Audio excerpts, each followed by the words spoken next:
The work into the big harbor was busier than it had ever been before. Percy was rushed off his wheels, moving trucks of freight and coaches for the big engines. It was clear to his new friend Fergus that he needed help. Have you tried talking to the fat director about this? I tried, but he's a very busy man. Fergus looked around and his eyes soon fell on an old shed. In front of it stood a long, red engine. Who's that? Oh, that's Sir Alec Greedy. He's one of the engines who lives in there. What are they doing in there? The big engines call it the Shed of the Damned. They're in long-term storage because the railway didn't have enough money during the heat of the Depression to operate all of our engines. Well, why don't they operate now? Oh, they just never got around to taking them all out. Surely one of them's capable of helping you. I've really never considered that before. I've never met any of them. Fergus's mind flipped back to many years ago. I say. Oh, what? What's up? Is there a little green engine in there called Neil? Yeah, I think so. Why? Fergus grinned with triumph. Oh, it's a story. I'm done for the night and I have plenty of time. Please tell me. So this was the story that Fergus told. Long ago, my cement works was on a branch line that went through the swamps of the southern part of the island. A green little fella named Neil operated the line to the fishing village. One day I arrived at the junction to see Neil sitting with his two brothers, Clive and Matthew. I asked them, "What's going on?" "The Depression has hit. We're being sent to storage. Who knows when we'll see the light of day again?" Neil's brothers were so distraught, but Neil always had a spring in his step. "Oh, this won't be the last time you see me." I didn't believe him. "I'll come and rescue you," I said. He laughed. I look forward to it.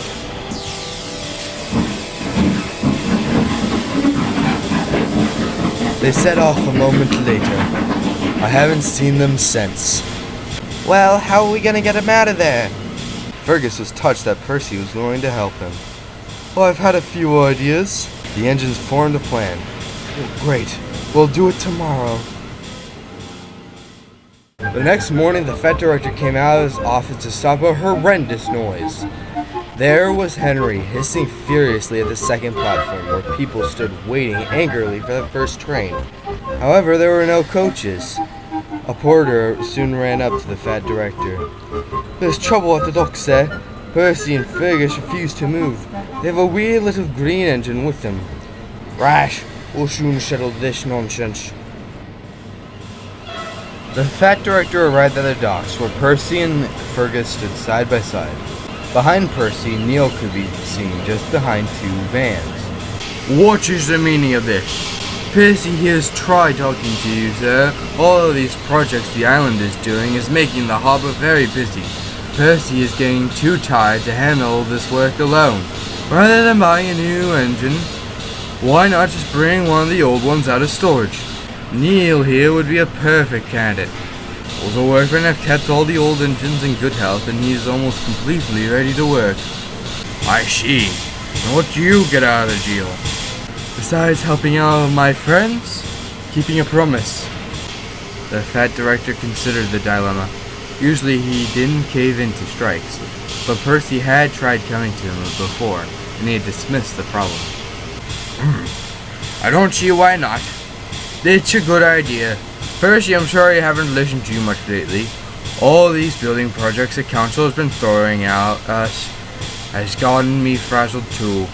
Neil will make a good addition to the harbor, I know it. Fergus, I'm proud of you for sticking up for my engines. I truly see you as one of my own. Now, gentlemen, we must get going. We have a harbor to run. Fergus, please bring Neil to the works after your empties run."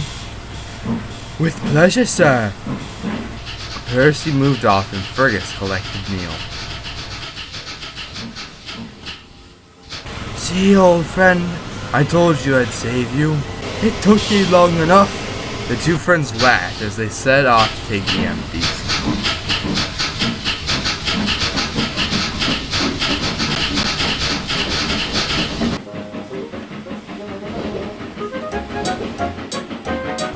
Soon, Neil was back from the works and working just as hard as he had ever done before.